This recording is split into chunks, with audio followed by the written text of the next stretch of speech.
Hello guys, welcome to Telugu tech grow channel. Friends, ఇవాళైతే mutual ఫండ్లో అయితే మీరు చాలా మంది అయితే ఇన్వెస్ట్ అయితే చేస్తుంటారు. దీంట్లో ఒకటైతే చాలా మందికి డౌట్ అయితే వస్తుంటుంది, ఎక్స్పెన్సివ్ రేషియో అనేది ఏముంటుంది అండ్ అది ఎలా క్యాలిక్యులేట్ చేస్తారు, దానివల్ల మన రిటర్న్స్ పైన ఎలా ప్రభావం చూపిస్తుంది అండ్ ఇది ఎక్స్పెన్సివ్ రేషియో ఎక్కువ ఉంటే ప్రాబ్లం ఏంది, అదేవిధంగా తక్కువ ఉంటే మీకు దానివల్ల వచ్చే లాభాలు ఏంది, మిగతా అని కూడా చెప్తాను. అండ్ దీంట్లో మీరు డైరెక్ట్ గ్రోత్ కావచ్చు, రెగ్యులర్ కావచ్చు, మీరు దేంట్లో పెట్టుబడి పెడితే మీ ఎక్స్పెన్స్ రేషియో తగ్గించుకోవచ్చు, మిగతాని కూడా చెప్తానండి. వీడియో నచ్చితే లైక్, అదేవిధంగా సబ్స్క్రైబ్ అయితే చేసుకోండి.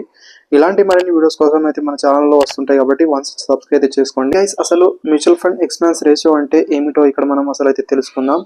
ఒక మ్యూచువల్ ఫండ్ ని నిర్వహించడానికి మొత్తం వార్షిక ఖర్చు 1% రూపంలో ఉంటే దాన్ని మ్యూచువల్ ఫండ్ వ్యయ నిష్పత్తి లేదా ఎక్స్పెన్స్ రేషియో అనేది అంటాం. ఒక మ్యూచువల్ ఫండ్ ని నిర్వహిస్తున్న ఒక కంపెనీ అయితే మొత్తం దాని ఖర్చులను ఈ ఎక్స్పెన్స్ రేషియో ద్వారా అయితే తీసుకుంటుంది. దీంట్లో చాలా రకాలైతే ఉంటుంది. ఫీజెస్ అయితే మేనేజ్మెంట్ ఫీజెస్ అని, అదేవిధంగా ఆపరేషనల్ ఫీజెస్ అని ఉంటుంది. అంటే ఇక్కడ మీరు ఉదాహరణకు లీగల్, అడ్మినిస్ట్రేటివ్ కావచ్చు, మార్కెటింగ్ ఖర్చులు కావచ్చు, ఆడిటర్ ఫీజులు అని ఉంటాయి, ఎడిటింగ్ కోసం అయితే చెల్లిస్తారు, ట్రాన్సాక్షన్ ఖర్చులని ఉంటాయి, ఫండ్లో ఉండే సెక్యూరిటీలను కొనుగోలు చేయడానికి మరియు అమ్మడానికి అయ్యే ఖర్చు.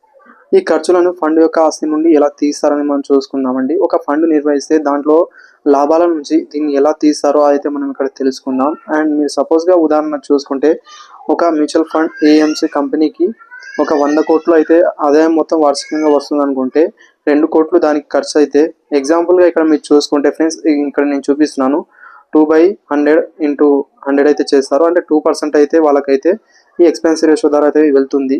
ఇది ప్రతిదినం అయితే వాళ్ళు అయితే దీని నుంచి అయితే వెరుగు అయితే తీయడం అయితే జరుగుతుందండి ఎక్స్పెన్స్ రేషియోను అయితే. ఇదైతే మీరు గమనించాల్సి అయితే ఉంది. మీ రిటర్న్ నుంచి అయితే ఎక్స్పెన్స్ రేషియో అయితే ప్రతిరోజు అయితే ప్రభావం అయితే చేస్తుంది. బట్ ఎలానే ఇక్కడ చూసిన ముఖ్యమైన విషయాలను చూసుకుంటే ఎక్స్పెన్స్ రేషియోలో అయితే డైరెక్ట్ ప్లాన్, అదేవిధంగా రెగ్యులర్ ప్లాన్ అని ఉంటాయి. అండ్ డైరెక్ట్ ప్లాన్ ద్వారా మీరు ఎక్స్పెన్స్ రేషియో అయితే తక్కువ అయితే ఉంటుంది. ఎందుకంటే డిస్ట్రిబ్యూటర్ కావచ్చు, మధ్యలో ఏజెంట్స్ కావచ్చు, వీళ్ళు ఉండరు కాబట్టి డైరెక్ట్ ప్లాన్ ద్వారా అయితే మీకు ఎక్స్పెన్స్ రేషియో అయితే తక్కువ అయితే పడుతుంది. అదేవిధంగా ఆన్లైన్ ద్వారా అయితే బ్రోకరేజ్, ఇక్కడ మీరు చాలా కంపెనీస్ అయితే చూడొచ్చు. మీరు ఇక్కడ గ్రో కావచ్చు, పేటిఎం మనీ కావచ్చు, ఇలా చాలా ఇక్కడ యాప్స్ అయితే ప్రజెంట్ అయితే డైరెక్ట్ ప్లాన్ అయితే తీసుకొస్తున్నాయి. మ్యూచువల్ ఫండ్ అయితే అక్కడ నుంచి అయితే మీరు పర్చేస్ చేసి అయితే అక్కడ ఇన్వెస్ట్ అయితే చేయొచ్చు.